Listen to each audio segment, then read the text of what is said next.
जनशक्ती शेतकरी संघटनेच्या सोलापूर शहराध्यक्षपदी सिकंदर नदाफ यांची निवड शेतकरी संघटनेचे संस्थापक अध्यक्ष अतुल खुपसे पाटील यांच्या शुभ हस्ते नियुक्तीपत्र देऊन निवड करण्यात आली आहे।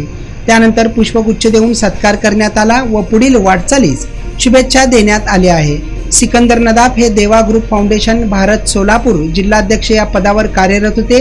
त्यांनी लोकसभा व विधानसभा निवडणुकीच्या तोंडावर जनशक्ती संघटनेमध्ये प्रवेश केल्यामुळे संपूर्ण जिल्ह्यामध्ये चर्चेला उधाण आले आहे। जनशक्ती संघटना सोलापूर शहरामध्ये मजबूत करण्याचे काम येणाऱ्या काळामध्ये करणार आहे, असे नूतन शहराध्यक्ष सिकंदर नदाफ यांनी माध्यमाला सांगितले।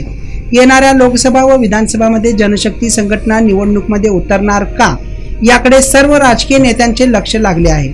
या नियुक्ती सोहळ्याला कार्यक्रमास वीर महाराष्ट्र न्यूज चॅनलचे मुख्य संपादक जुबेर शेख, जनशक्ती संघटनेचे तुळजापूर तालुकाध्यक्ष अहमद अन्सारी, पत्रकार सिद्दीक पटेल, राम थोरात, सोनू सय्यद, सद्दाम नदाफ, बिलाल पटेल, हजरत बिलाल शेख, शिवाजी नागोरे, सादिक नदाफ तसेच कार्यकर्ते मोठ्या संख्येने उपस्थित होते।